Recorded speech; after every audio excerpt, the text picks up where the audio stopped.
আসসালামু আলাইকুম সুপ্রিয় শিক্ষার্থীবৃন্দ, আশা করি তোমরা সবাই ভালো আছো। পিরোজপুর সরকারি বালিকা উচ্চ বিদ্যালয় অনলাইন ক্লাসে তোমাদের সবাইকে স্বাগতম। আজ আমি সপ্তম শ্রেণী বাংলা দ্বিতীয় পত্রে একটি পাঠ নিয়ে উপস্থিত হয়েছি তোমাদের সামনে। আজ আমি তোমাদেরকে বাংলা বানানের নিয়মে সত্য এবং নত্য বিধানের কিছু নিয়ম নিয়ে আলোচনা করব। বাংলা ভাষার এই যে সামগ্রিক অবয়ব, এখানে বানান হচ্ছে তৎসম শব্দ, খাঁটি বাংলা শব্দে কিছু কিছু নিয়ম অনুসরণ করে চলে। আজ আমি তোমাদের পাঠ্য বইয়ে সত্য এবং নত্য বিধানের মধ্যে শুধুমাত্র নত্য বিধানটি নিয়ে আলোচনা করব এবং পরবর্তী পাঠে আমি সত্য বিধান নিয়ে আলোচনা করব। চলো তাহলে আমরা আগে জেনে নিই নত্য বিধানটা কী। যে রীতি অনুসারে বাংলা ভাষায় ব্যবহৃত তৎসম শব্দের বানানে দন্ত নয়ের পরিবর্তে মূর্ধন্য ব্যবহৃত হয় তাকে নত্য বিধান বলে। খেয়াল করো, যে রীতি অনুযায়ী বাংলা ভাষায় ব্যবহৃত তৎসম শব্দ, বাংলা ভাষা আমরা জানি একটা সংকর ভাষা, বিভিন্ন ভাষা থেকে শব্দ বাংলা ভাষায় এসে ভাষাটাকে সমৃদ্ধ করেছে। এই জন্য বাংলা ভাষায় ব্যবহৃত যে সকল তৎসম শব্দ আছে সেই সকল তৎসম শব্দের বানানে দন্ত নয়ের জায়গায় যে নিয়ম অনুযায়ী মূর্ধন্য ব্যবহৃত হয়, মানে দন্ত নয়ের পরিবর্তে তৎসম শব্দ মূর্ধন্য ব্যবহারের যে রীতি, এটাই হচ্ছে নত্য বিধান। যেমন ঋণ বানানে মূর্ধন্য, তৃণ বানানে মূর্ধন্য, হরণ মূর্ধন্য, হরিণ মূর্ধন্য, করণ মূর্ধন্য, চরণ, ভাষণ, ভূষণ, শোষণ, লক্ষণ ইত্যাদি সব জায়গায় মূর্ধন্য। তাহলে আমরা নত্য বিধানের কিছু নিয়মগুলো দেখি আসলে কি কি নিয়ম আছে। প্রথম নিয়মটা হচ্ছে গিয়ে তৎসম শব্দে যদি রি, র, স এই তিনটি বর্ণ থাকে তবে এর পরে এবং যদি রিকার এই যে রিকার, র ফলা, রেফ এবং খেয় থাকে তাহলে তারপরে মূর্ধন্য ব্যবহৃত হয়। যেমন আমরা যদি বলি রি এর পরে মূর্ধন্য, যেমন ঋণ,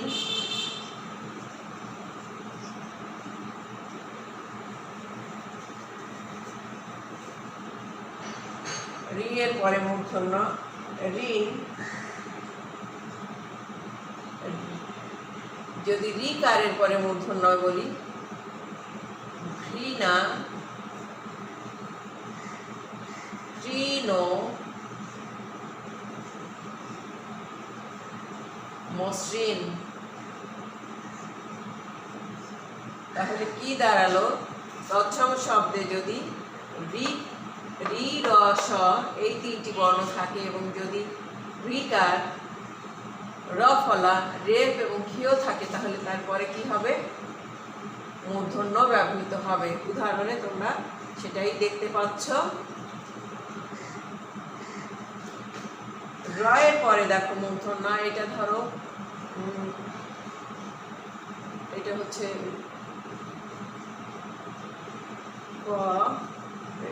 রি এবং রিকারের পরে মূর্ধন্য, দেখো রি এবং রিকারের পরে মূর্ধন্য যে বসে, রিকারের পরে মূর্ধন্য যে বসে সেটার উদাহরণ এটা। যদি র এর পরে মূর্ধন্য, দেখো র এর পরে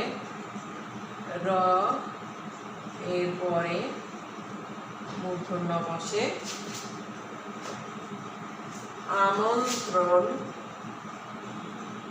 বরণ, আমন্ত্রণটা হচ্ছে র ফলার পরে, ওটা নিয়ম পরে আসছি। বরণ, কিরণ,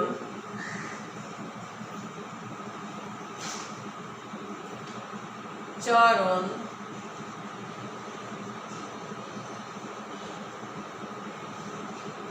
উচ্চারণ, হরণ, ব্যাকরণ, নিবারণ ইত্যাদি আরো আছে অজস্র।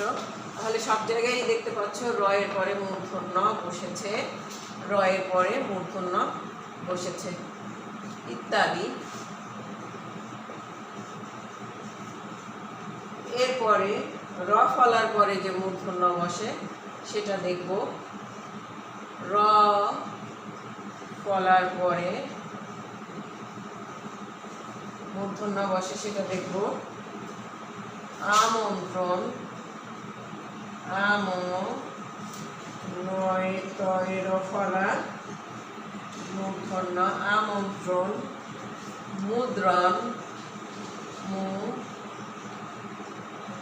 ফলা ন, দেখতে পাচ্ছ র ফলার পরে মূর্ধন্য।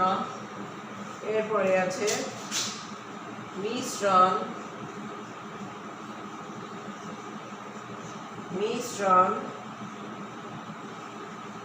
শ্রেণী, চিত্রণ ইত্যাদি। সব জায়গায় তোমরা দেখতে পাচ্ছ র ফলার পরে মূর্ধন্য বসেছে। এরপরে আমরা চলে যাই রেফের পরে। এগুলো উপরেরটা মুছে দেই সুপ্রিয় শিক্ষার্থীবৃন্দ, এখানে ধরছে না।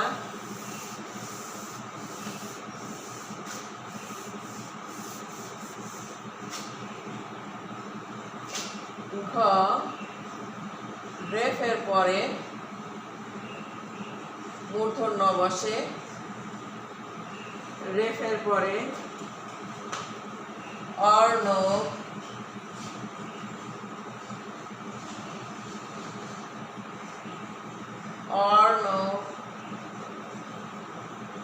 কর্ণ,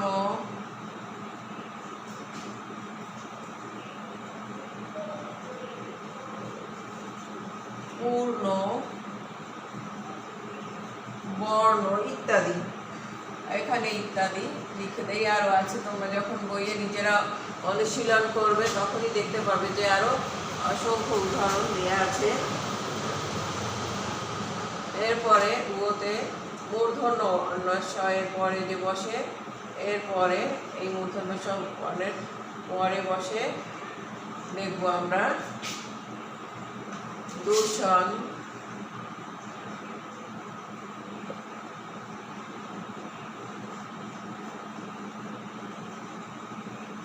অন্বেষণ, বর্ষণ ইত্যাদি।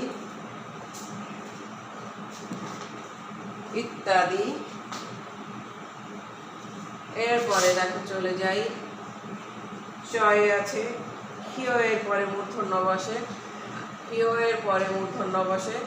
আমরা জানি ক্ষিয় এর মধ্যে দুটো বর্ণ আছে, ক এবং স। ওই যে স এর উপরটা দেখে এসেছি, এই বর্ণটার মধ্যে এটা লুকায়িত আছে। এই ক্ষিয় যদি থাকে তারপরে কি হবে? মূর্ধন্য হবে। যেমন ক্ষণ,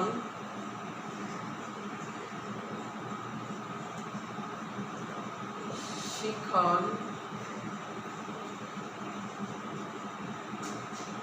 রক্ষণ, লক্ষণ ইত্যাদি।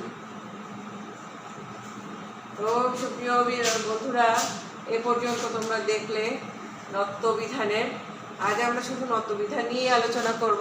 নত্যবিধানের প্রথম নিয়ম যেটা দেখা গেল তারই ডিটেলস বর্ণনা এখানে দেয়া হলো, যে রিরস, রফলা, রেফ, তারপরে হচ্ছে রিকার এবং ক্ষেয়ের পরে যে মূর্ধন্য ব্যবহৃত হয় তারই বিস্তারিত এই উদাহরণগুলোর মাধ্যমে এখানে দেওয়া হলো। এবার 2 নম্বরে চলে যাই। চলো আমরা এই গেল 1 এবং 1-এর যে 1-এর মধ্যে যেগুলো অন্তর্নিহিত ছিল সেগুলোরই ডিটেলস বিবরণ এখানে ছোট ছোট উদাহরণের সাহায্যে তুলে ধরেছি। এরপরে 2 নম্বরে চলো। 2 নম্বরে আছে যদি একই শব্দের মধ্যে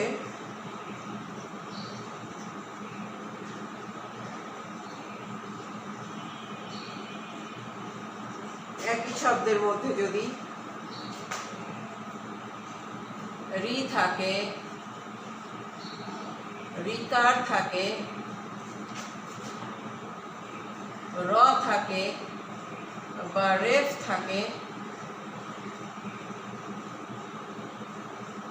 অথবা র ফলা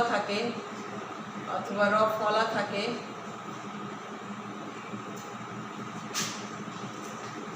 অথবা স এর যে কোনো একটি পরে অথবা স এর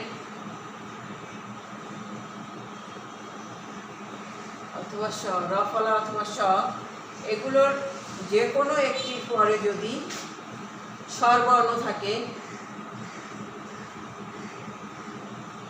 স্বরবর্ণ থাকতে পারে, ক বর্গ থাকতে পারে, ব্যঞ্জন বর্ণের ক বর্গ, ক বর্গ,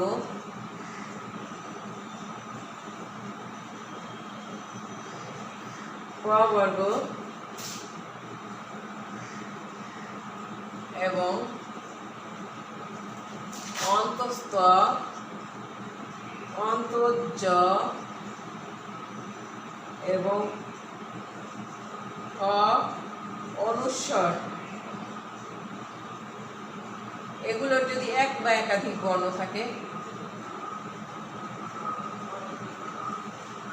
একাধিক বর্ণ থাকে তাহলে পরবর্তী দন্ত ন মূর্ধন্য হবে, পরবর্তী দন্ত ন মূর্ধন্য হবে। তার মানে শিক্ষার্থী বন্ধুরা দেখো, একই শব্দের মধ্যে যদি শুধু রি থাকে অথবা রিকার থাকে অথবা র থাকে অথবা রেফ থাকে অথবা র ফলা থাকতে পারে অথবা স থাকতে পারে, এগুলো আছে যে একই শব্দের মধ্যে এই যেগুলো বললাম এর যে কোনো একটি পরে যদি স্বরবর্ণ ব্যবহৃত হয় অথবা ব্যঞ্জন বর্ণের ক বর্গ ব্যবহৃত, যে কোনো ক খ গ ঘ উ পর্যন্ত যে কোনো বর্ণ ব্যবহৃত হতে পারে অথবা ক বর্গ, ক খ গ ঘ ম, এবং অন্তর্জ, অন্তঃস্থ, হ, অনুস্বর, এর এক বা একাধিক যদি বর্ণ থাকে, এই যে যেগুলো বললাম একই শব্দের মধ্যে এগুলোর যে কোনো একটার পরে যদি এই যে স্বরবর্ণ ক বর্গ ক বর্গ বা এই যে বর্ণ কটা, এ কটার এক বা একাধিক বর্ণ যদি থাকে তাহলে পরবর্তী দন্ত ন কি হবে? মূর্ধন্যয় পরিবর্তিত হবে। যেমন আমরা বলি অর্পণ,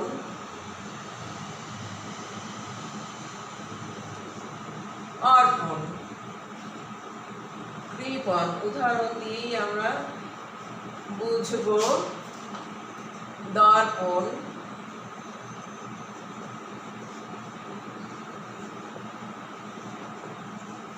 হরণ, শ্রবণ ইত্যাদি। তাহলে কি হলো? একই শব্দের মধ্যে একই শব্দ প্রত্যেকটা একই শব্দ, এর মধ্যে যদি রিকার র অথবা রেফ, দেখো এখানে রেফ আছে, তারপরে কি আছে? স্বরবর্ণ অথবা ব্যঞ্জন বর্ণের ক বর্গ প বর্গ অথবা এই কয়টা, দেখো এখানে প বর্গ আছে, প বর্গের প নিজেই বসা আছেন, এখানে প বর্গের প নিজে বসা আছেন, এখানে কি? হরণ, এই যে হ নিজেই আছেন এখানে হ। শ্রবণ, এই র ফলা আছে, তাহলে কি হবে? এটা যদি কোনো শব্দে এর এক বা একাধিক বর্ণ যদি থাকে, এই যেগুলো বললাম এগুলোর পরে যদি এই স্বরবর্ণ ক বর্গ প বর্গ বা এইগুলোর এক বা একাধিক বর্ণ যদি সংযুক্ত থাকে, তাহলে কি হবে? পরবর্তী এখানে দন্ত ন মূর্ধন্য হবে। যদি দন্ত ন থাকে তাহলে সেটা মূর্ধন্য হয়ে যাবে। এরপরে আছে ট বর্গ, যুক্ত ব্যঞ্জনে দেখো, যুক্ত ব্যঞ্জন বর্ণে ট বর্গের, ট বর্গ আমরা সবাই চিনি, ট ছ ড ছ, ট বর্গের বর্ণগুলোর পূর্বে এই ট বর্গের যে বর্ণগুলো আছে ট, ঠ, ড, ঢ, এই বর্ণগুলোর পূর্বে কি হবে? দন্ত পূর্বে দন্ত ন মূর্ধন্যয় পরিবর্তিত হবে, দন্ত ন হবে দন্ত ন মূর্ধন্য হবে, দন্ত ন হবে কি মূর্ধন্য। বুঝতে পেরেছ?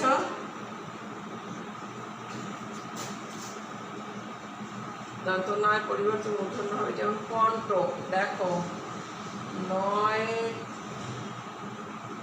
এই কিন্তু কণ্ঠ, এটা কিন্তু মূর্ধন্য অর্ধমাত্রা বিশিষ্ট এবং নটার একটা বিশেষ বৈশিষ্ট্য আছে, নটা এখানে ওঠানো কণ্ঠ, ঘন্টা,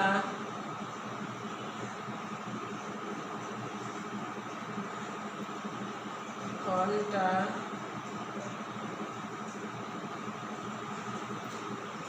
কণ্ঠ,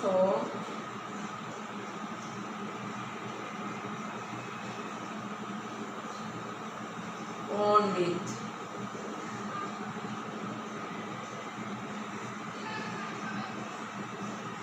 ইত্যাদি।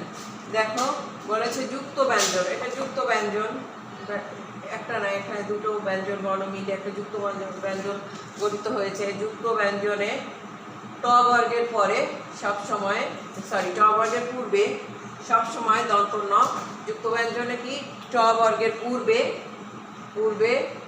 মূর্ধন্য হবে দন্ত ন পরিবর্তে, দন্ত ন থাকবে না, সেখানে মূর্ধন্য হবে কোথায়? ট বর্গের পূর্বে যদি কোনো ন যুক্ত হয় তাহলে সেটা কখনোই দন্ত ন হবে না, হবে মূর্ধন্য। এই 3 নাম্বার নিয়ম গেল। এরপরে 4 নাম্বার নিয়মে আমরা উপরটাতে আবারও বুঝতে বাধ্য হলাম।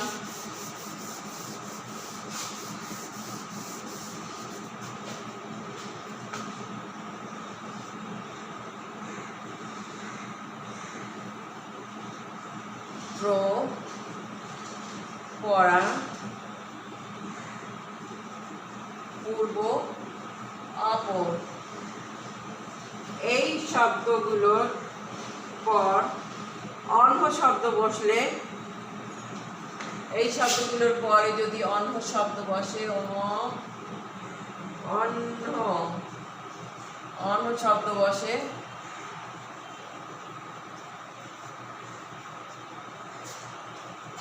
এখানে দন্ত নর পরিবর্তে মূর্ধন্য হবে, দন্ত ন মূর্ধন্য হবে।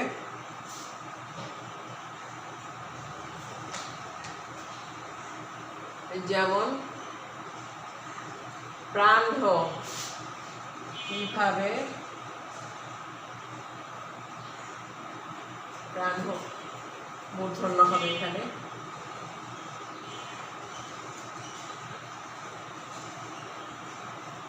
প্রাণ আবার এই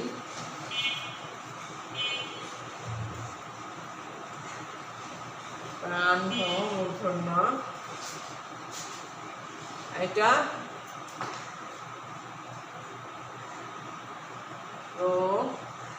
যোগ অন, এটা কিন্তু দন্ত ন, যে এই যে হয়ের পেটে যে নটা পেটে ধারণ করেছে যে এটা দন্ত ন, কিন্তু যখনই এই অন্নটা প্রর সঙ্গে যুক্ত হলো তখন এই দন্ত ন কিন্তু আর দন্ত ন থাকলো না, সে কিন্তু এই রূপ ধারণ করে মূর্ধন্য হয়ে গেল। খেয়াল করেছ? প্র পরা পূর্ব অপর, এই এর সাথে যদি অন্য শব্দটি ব্যবহৃত হয়, অন্য পুরোটাই দন্ত ন দিয়ে করা, দন্ত ন যোগে যুক্ত বর্ণ, এই শব্দটা যদি বসে তাহলে কি হবে? ওই দন্ত নটা দন্ত না থাকবে, ওটা হচ্ছে যেটার সঙ্গে যুক্ত হবে এই চারটা, তখন সেটা মূর্ধন্য হয়ে যাবে। যেমন অপরাহ্ন,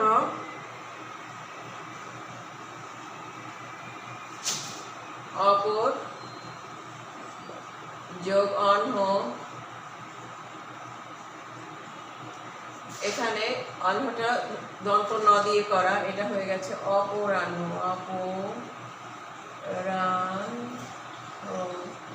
বুঝতে পেরেছ সুপ্রিয় শিক্ষার্থীবৃন্দ? এই গেল 4 নাম্বার নিয়ম। 5 নাম্বার নিয়মে আমরা চলে যাই। এগুলোর কিছু ব্যতিক্রমও আছে, আগে আমরা মূল নিয়মগুলো জানি। কতগুলো শব্দ আছে যেগুলো হচ্ছে নিত্য নিত্য মূর্ধন্য ব্যবহৃত হয়। কতগুলো শব্দ নিত্য মূর্ধন্য?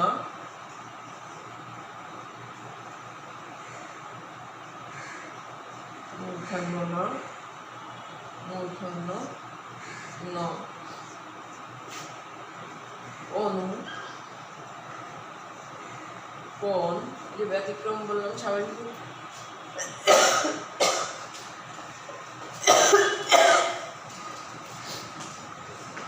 এখানে স্বাভাবিকভাবেই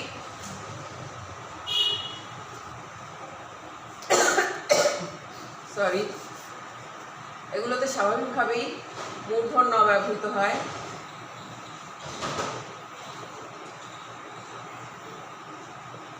এগুলো ওই উপরের ওই সকল নিয়মের করে না, তোয়াক্কা করে না। এগুলো স্বাভাবিকভাবে এখানে মূর্ধন্যই ব্যবহৃত হবে।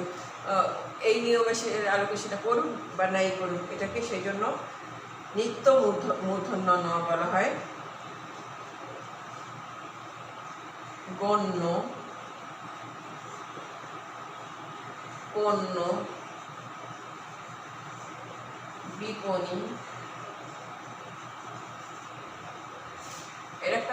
এর একটা চার্টও আছে কবিতার মতো করে, তোমরা চাইলে সেটাও করে নিতে পারো ইত্যাদি। এখানে যখন অনুশীলনে যাবে তখনই দেখতে পাবে।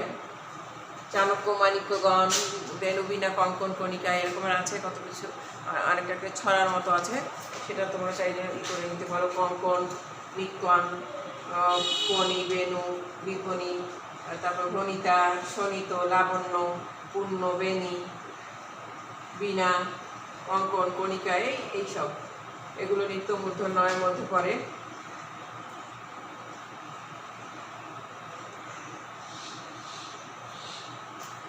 এখন এই গেল হচ্ছে নিয়মটা কোথায় কোথায় মূর্ধন্য হবে। এখন মূর্ধন্য বানানে হবে না কোথায় সেটা আমরা জেনে নেই। মূর্ধন্য হবে না কোথায়? নিত্য মূর্ধন্য গেল।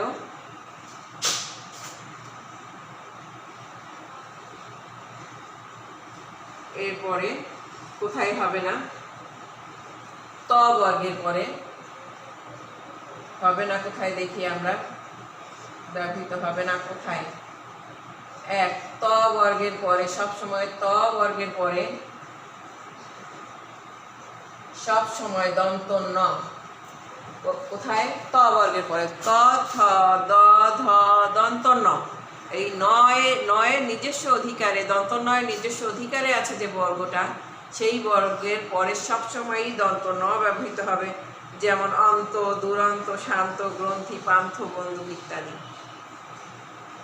তারপর ঋরস্বয়ের পরে স্বরবর্ণ ক বর্গ, তারপর প বর্গ, অন্তর্য, অন্তস্থীয় হ কিংবা অনুস্বর ব্যতীত অন্য যদি কোনো বর্ণ থাকে সেখানে দন্তন্য মূর্ধন্য হয় না।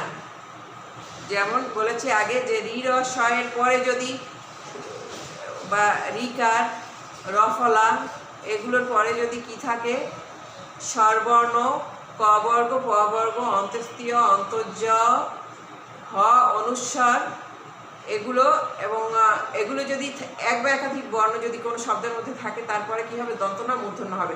কিন্তু এই যে এই বর্গগুলো এবং এই বর্ণগুলো বাদে অন্য যদি কোনো বর্ণ থাকে তাহলে তার পরবর্তী ন কি হবে? তার পরবর্তী ন মূর্ধন্য হবে না, দন্ত ন হবে। এই গেল 2 নাম্বার নিয়ম। এটা আগেই বলেছি, ওখানে নত্যবিধানের বানানের নিয়মেও ছিল, সেটা কোথায়? ওটা ছিল 2 নাম্বার নিয়মে। এখানেও এটা 2 নাম্বার নিয়মেই, যে ওইগুলো বাদে যে বর্ণগুলো বসবে যদি কোনো শব্দের মধ্যে বসে তাহলে সেখানে দন্ত ন হবে। 3 নাম্বার বিদেশি শব্দের বানানে সর্বদা, বিদেশি শব্দের বানানে সর্বদা দন্ত ন হবে।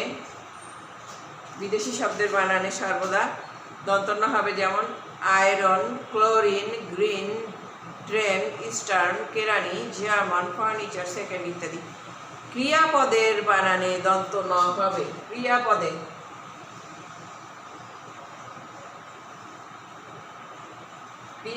দন্ত ন সব সময় হবে। এরপরে সমাসবদ্ধ শব্দের পূর্বপদের ই রস থাকলেও পরপদের দন্ত ন মূর্ধন্য এ পরিবর্তিত হবে না, মানে সমাসবদ্ধ শব্দে সবসময় দন্ত ন ব্যবহৃত হবে। গেল সমাসবদ্ধ শব্দ। এখানে লিখে দিলাম 5 সমাসবদ্ধ শব্দ। সমাসবদ্ধ শব্দে মূর্ধন্য বসবে না, পদের ই রস থাকলেও সমস্তটা মিলে যখন সমাসবদ্ধ হবে তখন সেখানে কি হবে না, মূর্ধন্য হবে না, সেখানে দন্তন্য ব্যবহৃত হবে। তাহলে আমরা জানলাম কি, প্রথমটা জানলাম রি রস এর পরে বা রিকার, রি বা রিকার, রেফ এবং রফলা আর হচ্ছে ক্ষীয়র পরে কি হবে, সবসময় মূর্ধন্য বসবে।